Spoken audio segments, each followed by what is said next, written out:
Good morning বন্ধুরা, সবাইকে সুপ্রভাত। সবাইকে সাফল্যের দিশা ইউটিউব চ্যানেলে স্বাগতম। আজকের 28শে মার্চের কারেন্ট অ্যাফেয়ার্স নিয়ে আলোচনা করব। তোমরা প্রথম থেকে শেষ পর্যন্ত ক্লাসটা করো এবং ক্লাসটা ভালো লাগলে অবশ্যই লাইক করে দিও এবং চ্যানেলটিকে সাবস্ক্রাইব করে নিও এবং বন্ধুদের মধ্যেও শেয়ার করে দিও। তাহলে আশা করি আপকামিং কম্পিটিটিভ এক্সামগুলোতে কারেন্ট অ্যাফেয়ার্স নিয়ে আর কোনো সমস্যা হবে না। তাহলে শুরু করা যাক আজকের ক্লাস। আজকের ক্লাসের ফার্স্ট কারেন্ট অ্যাফেয়ার্স হলো ইন্ডিয়ান মাস্টার্স জাতীয় ব্যাডমিন্টন চ্যাম্পিয়নশিপ 2024 এ দুটি স্বর্ণপদক কে জিতেছে? এর উত্তর হবে নাহিদ দিভেচা। এই নাহিদ দিভেচা ইন্ডিয়ান মাস্টার্স জাতীয় ব্যাডমিন্টন চ্যাম্পিয়নশিপ 2024 দুটি স্বর্ণপদক জিতেছে। এই সম্পর্কে আমরা জেনে নেব। মহারাষ্ট্রের নাহিদ দিভেচা পঞ্চকুলায় ইন্ডিয়ান মাস্টার্স জাতীয় ব্যাডমিন্টন চ্যাম্পিয়নশিপ 2024 দুটি স্বর্ণপদক জিতেছেন। এই নাহিদ দিভেচা বোম্বে জিমখানার সদস্য এবং স্যাটল ক্রেজ একাডেমির সাথে যুক্ত। হরিয়ানার সুনিতা সিং পানোয়ারকে সেটে পরাজিত করে মহিলাদের 50টি একক শিরোপা জিতেছেন। নেক্সট, কোন দল বক্সিং সাব জুনিয়র জাতীয় চ্যাম্পিয়নশিপে শিরোপা জিতেছে? এর উত্তর হবে হরিয়ানায়। হরিয়ানা বক্সিং সাব জুনিয়র জাতীয় চ্যাম্পিয়নশিপে শিরোপা জিতেছে। এই সম্পর্কে জেনে নেব। Haryana boxing sub junior national চ্যাম্পিয়নশিপে ছেলে এবং মেয়ে উভয় বিভাগে 19টি পদকের এক চিত্তাকর্ষক সম্মানিত লিড নিয়ে দলগত শিরোপা জিতেছে। দিল্লি এবং মহারাষ্ট্র যথাক্রমে 34 এবং 31 পয়েন্ট নিয়ে দ্বিতীয় এবং তৃতীয় স্থানে রয়েছে। নেক্সট, সম্প্রতি গরুড় অ্যারোস্পেস সীমান্ত টহল নজরদারি ড্রোন চালু করেছে। এর নাম কি? এর নাম হচ্ছে ত্রিশূল। এই ত্রিশূল নামে গরুড় অ্যারোস্পেস সীমান্ত টহলদারি একটি নজরদারি ড্রোন চালু করা হয়েছে। এই সম্পর্কে জেনে নেব। ড্রোন নির্মাতা গরুড় অ্যারোস্পেস যা সীমান্ত টহল নজরদারি ড্রোন এবং ত্রিশূল যা চালু করা হয়েছে। এটি সীমান্ত টহল নজরদারি ড্রোন ত্রিশূল মানুষের চলাচল, প্রাকৃতিক দুর্যোগ পর্যবেক্ষণ এবং যানবাহন মূল্যায়ন করতে ব্যবহার করা যেতে পারে।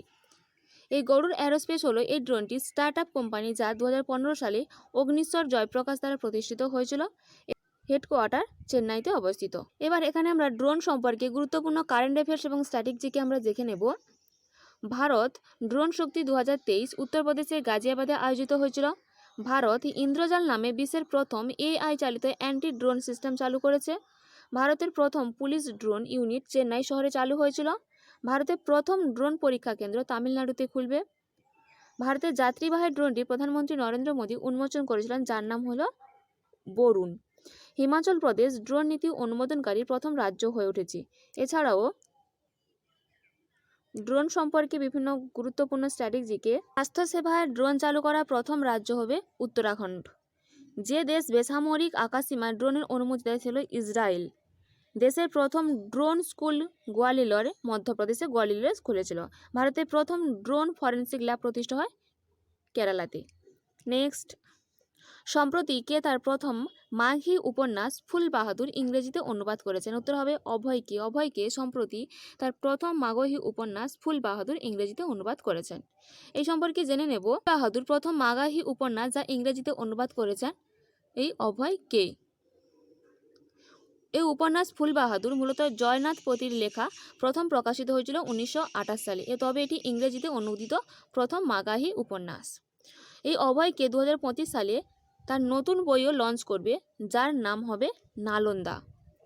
নেক্সট, সম্প্রতি কোন দেশকে ইন্টারন্যাশনাল টেলিকমিউনিকেশন ইউনিয়ন তার ডিজিটাল উদ্ভাবন বোর্ডের চেয়ারম্যান হিসেবে নির্বাচিত করেছে? উত্তর হবে ভারত। এই ভারত সম্প্রতি ইন্টারন্যাশনাল টেলিকমিউনিকেশন ইউনিয়ন তার ডিজিটাল উদ্ভাবন বোর্ডের অপারেশন হিসেবে নির্বাচিত করেছে। এই ITU প্রতিষ্ঠা হয়েছিল 1865 সালে এবং সদর দপ্তর জেনেভা, সুইজারল্যান্ড। নেক্সট, পৃথিবীর সবচেয়ে দূরবর্তী বিন্দু নিমোতে পৌঁছানো প্রথম ব্যক্তি কে হয়েছেন? উত্তর হবে ক্রিস ব্রাউন। এই সম্পর্কে জেনে নেব। নিমো পয়েন্টকে পৃথিবীর সবচেয়ে দুর্গম স্থান বলে মনে করা হয়। এটি ভূমি থেকে পৃথিবীর সবচেয়ে দূরবর্তী বিন্দু। এটি আমাদের গ্রহের সবচেয়ে রহস্যময় এবং দূরবর্তী স্থানগুলির মধ্যে একটি। এটি দক্ষিণ মহাসাগরে অবস্থিত এবং পৃথিবীর সবচেয়ে দূরবর্তী স্থান।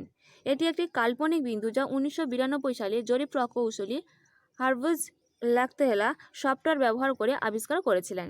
তাই এখন ক্রিস ব্রাউন, যিনি ব্রিটেন থেকে এসেছেন, তিনি ইতিহাসের প্রথম ব্যক্তি যিনি প্রশান্ত মহাসাগরে অবস্থিত এই নিমো পয়েন্টে পৌঁছেছেন। এছাড়াও এই নিমো পয়েন্ট নিউজিল্যান্ডের পূর্বে দক্ষিণ প্রশান্ত মহাসাগরে অবস্থিত একটি বিন্দু।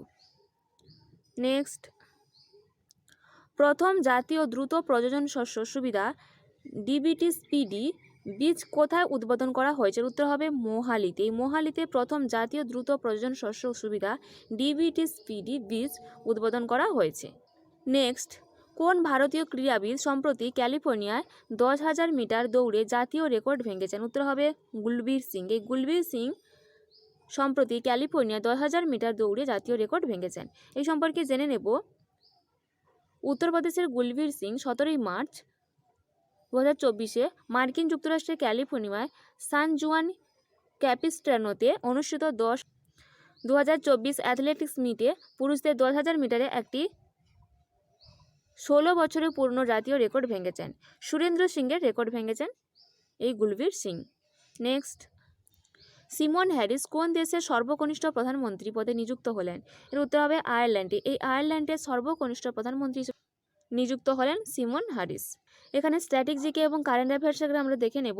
এর আগে এই পদে নিযুক্ত ছিলেন লিও ভারাদকর এবং এই আয়ারল্যান্ডের রাজধানী ডাবলিন এবং মুদ্রা ইউরো, অফিসিয়াল ভাষা আইরিশ ইংরেজি।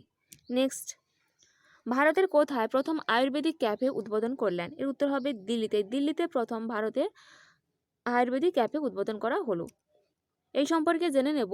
দিল্লির শালিমারবাগের মহর্ষি আয়ুর্বেদ হাসপাতালে ভারতের প্রথম আয়ুর্বেদিক ক্যাফে রয়েছে, যার নাম সোমাদি আয়ুর্বেদিক কিচেন। এই রেস্তোরাঁটি ভারতের প্রথম আয়ুর্বেদিক রান্নাঘর হিসেবে আয়োজিত হচ্ছে। এই ছিল আজকের দিনে গুরুত্বপূর্ণ 10টি কারেন্ট অ্যাফেয়ার্স। এইরকম গুরুত্বপূর্ণ 10টি কারেন্ট অ্যাফেয়ার্স পেতে অবশ্যই সাফল্যের দিশা ইউটিউব চ্যানেলটিকে সাবস্ক্রাইব করে নিও। আজকের ক্লাসটা এই পর্যন্ত।